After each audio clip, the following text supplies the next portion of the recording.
So the aromatic plants are a very big part of every traditional medical system.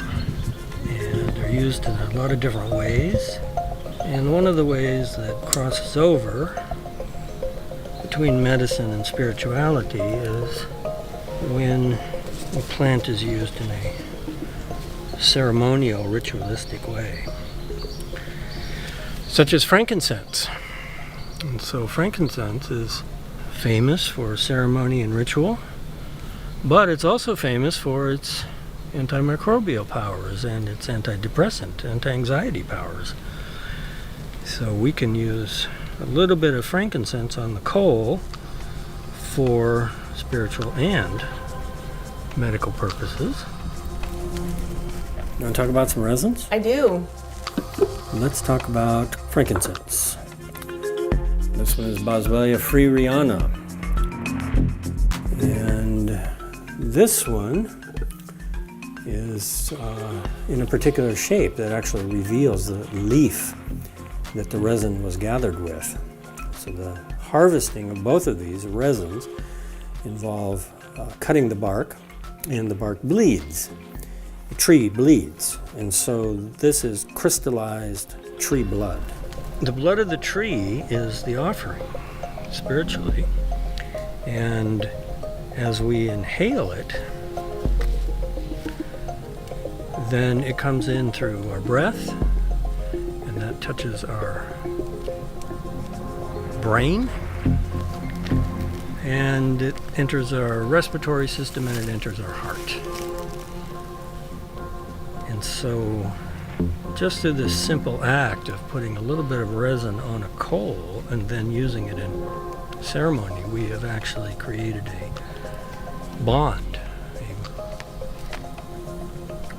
ingested the essence of the tree.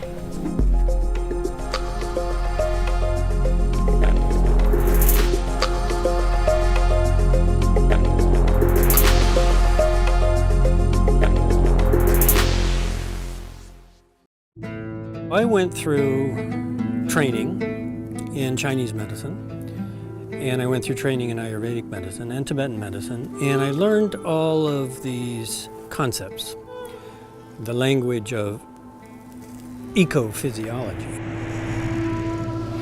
What that means is that they describe the physiological effects that are happening in the body in terms of environmental phenomena. So what this language is pointing to is that the body is an ecosystem. It's pointing to the unity of the elements from the outer environment to the inner environment. But no one ever told me that there were spiritual dimensions and implications that were hidden inside these teachings. I discovered these implications when I started contemplating them in body-based awareness. And this was at a time when I was doing more formal meditation practice along the lines of classical Vipassana meditation. Vipassana, insight meditation, mindfulness meditation, teaches us to pay attention to the nature of phenomena.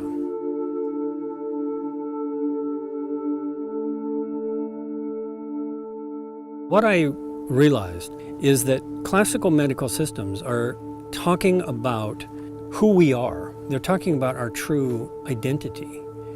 In Vipassana, one of the clearly stated spiritual goals is to understand our true nature. And understanding our true nature is that we perceive that we are simply a container of elements that are moving through us, that are animated by a life force. We are woven together with all of the elements of nature. And that is the basis of understanding who we are, that we are actually not a person, not an ego, not a mental construct.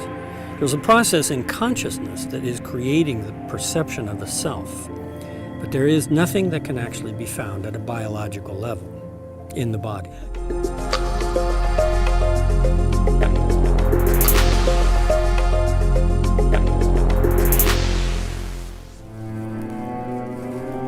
One of the most fundamental guiding visions of my work was when I was introduced to the mandala of the Garden of the Medicine Buddha in my teachings of Tibetan medicine with my teacher, Dr. Ngawang Chok, who was a classically trained physician from Tibet, who I met in Kathmandu when he was very old. And I had the incredible good fortune to be able to study with him for several years, very intensively. And one of the first things that he showed me was the mandala of the Medicine Buddha. And this is a tanka, a Tibetan painting, that is the first painting in a series of tankas that depict the entire Tibetan medical system.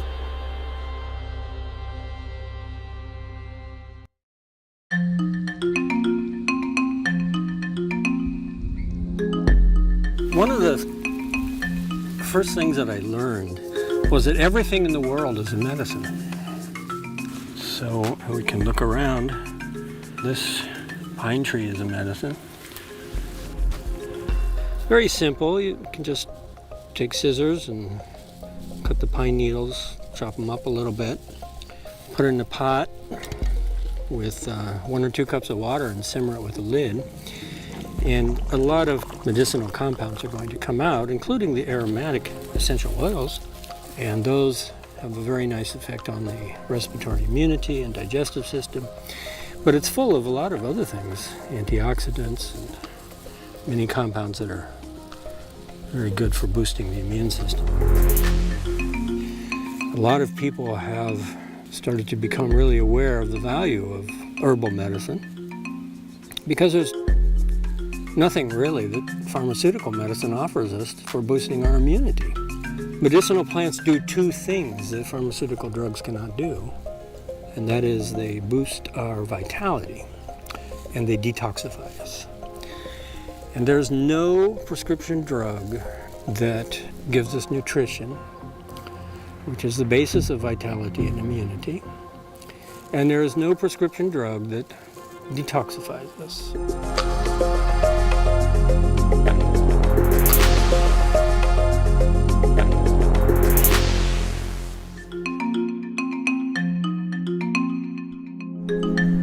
Here we have a very common, well-known herb. This is rosemary. This is tulsi, yerba buena, the good herb. This is a beautiful mullein plant. Check this out. Rosemary tea has been used for enhancing memory and concentration and cognitive function. It is called holy basil, of course, in India. This type of herb dispels gas. It's carminative. We can put it into olive oil, and that oil can be used as eardrops. It is expensive to extract the oil from jasmine. It is very good for fevers. As a matter of fact, that's why it is the #1 herb in folk medicine in India. This grew all over the hills before the city of San Francisco took over. But there's still Yerba Buena Island.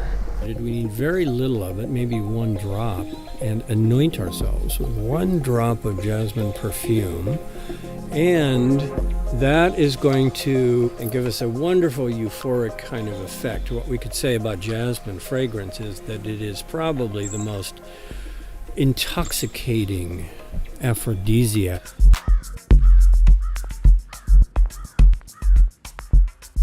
The Medicine Buddha is in a garden here, and this is actually a creation story. Okay, this is the depiction of when the Medicine Buddha gave teachings, which then became this entire series of tankas, and everything in here is codified, showing the entire Tibetan medical system, including acupuncture, the meridians, prana, marma points, diagnosis, diseases, all of these things. And so this is what I studied with him, classical Tibetan medicine. But it was this image that has had the greatest impact on my own thinking and my own understanding, because it is simply through contemplating this that I have began to learn many layers of symbology.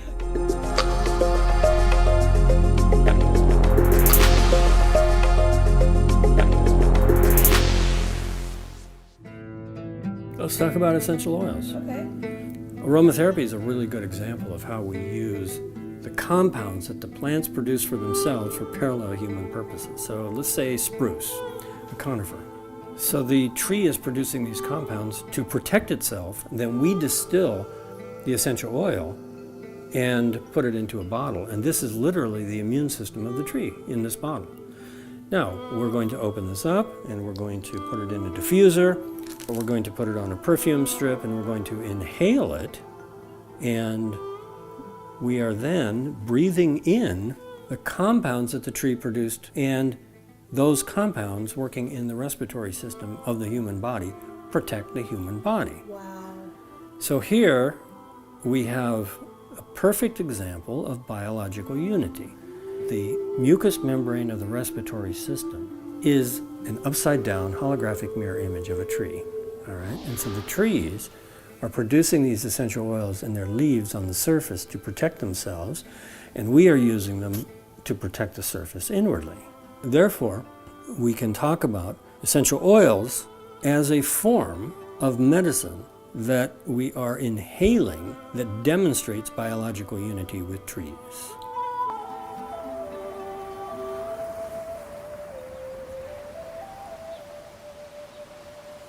We are inseparable from the earth. We are inseparable from the sunlight. We are inseparable from the air that we are breathing and the water that we are drinking. That biological inseparability, that's ecological spirituality. It's biology. Ecological spirituality is understanding the spirituality of biology.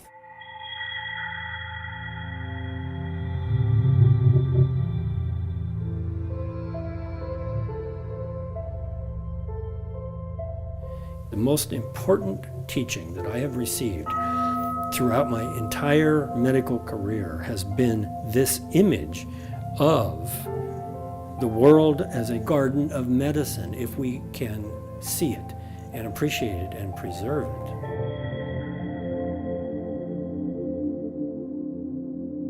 it. So these are actual plants that grow in the Himalayas. They're divided into the southern region, which are the hot, spicy medicines, warming, stimulating to overcome cold diseases, or cooling lunar plants to cool the inflammation, and then medicinal forests, and then exotic medicines like hot springs and things like that. So this is actually a picture of the Himalayas. It's a picture of the healing plants in the Himalayas, but we can expand that, and we can say this is the whole world.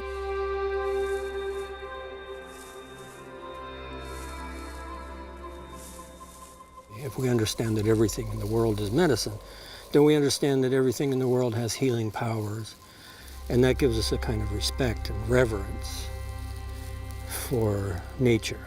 And that's really the beauty of plant medicine, is that when we use plant medicine, then we are reconnecting with the beauty and the healing power of nature. And we need that connection more than anything now, globally, as a species.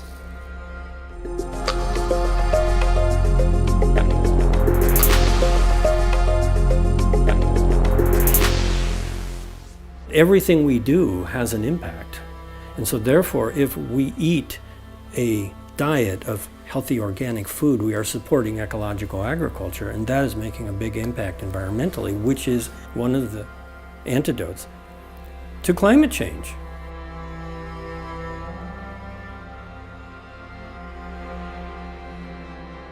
I was contemplating this Garden of the Medicine Buddha, and at some point I noticed that the tanka is painted in four corners, like this. You see, you can actually see the lines, the four corners of the tanka.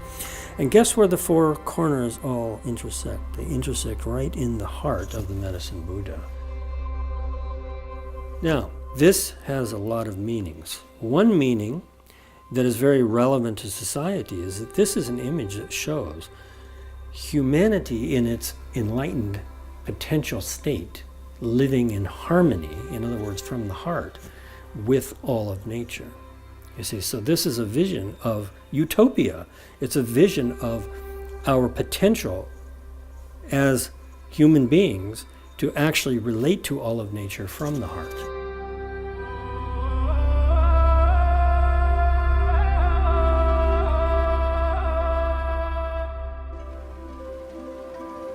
I learned pulse diagnosis in Chinese medicine. And this is how it's done. And you listen to another person's pulse. There are all kinds of sensations of the heartbeat and the circulatory system. What I have discovered is that the heartbeat itself has taught me a lot of different things. This is in alignment with spiritual teachings also, which say that the prana is the guru. And the prana is in the heartbeat. What is pumping the heart? It's the prana of the heart.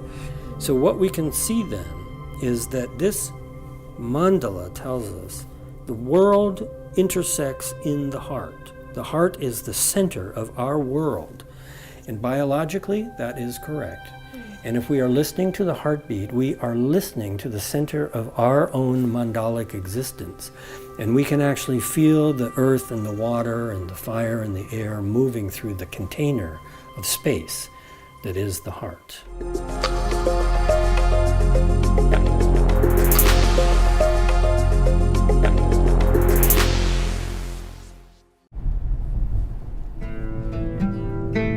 In the world of botanical medicine, the most fulfilling experiences that I have are when people apply the information and the teachings that I give them about plant medicine, and it helps them.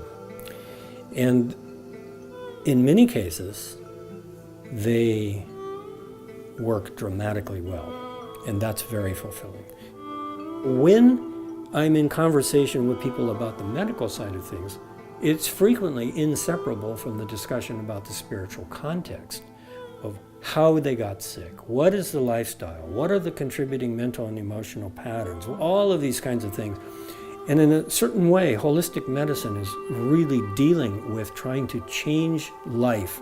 And so this is not about, this is going to fix your illness and everything's going to be okay. This is going to teach us something about who we are at a deeper level that will help us to understand what is happening. Because many times, medicine simply is not going to be the answer. And that's where the spiritual side of things come in. And this is important for people when they're facing really challenging conditions, even more important if they're facing terminal conditions. And this is where we hear the statement over and over again, cancer has been my greatest teacher. You see, illness really is the opportunity for spiritual growth. Now, in my opinion, knowing how to treat ourselves is actually more important than knowing how to treat other people.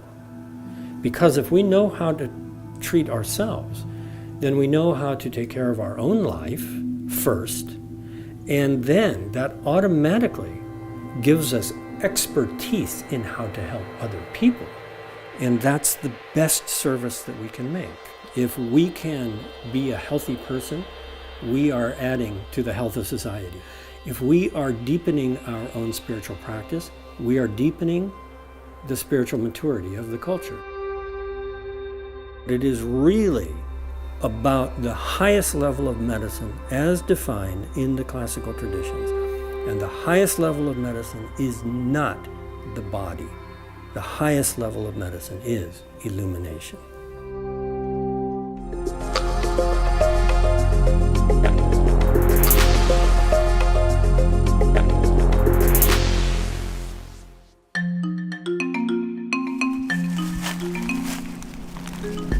Okay, you don't need it. Hey. Can I do this? Yeah. It's once you start clapping, you won't go back. David Crow's story and journey, his personal practice and unfolding. Take one. Now? Yeah.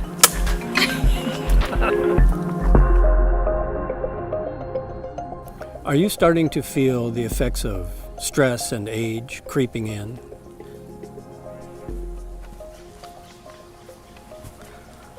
I am. Just since we started filming.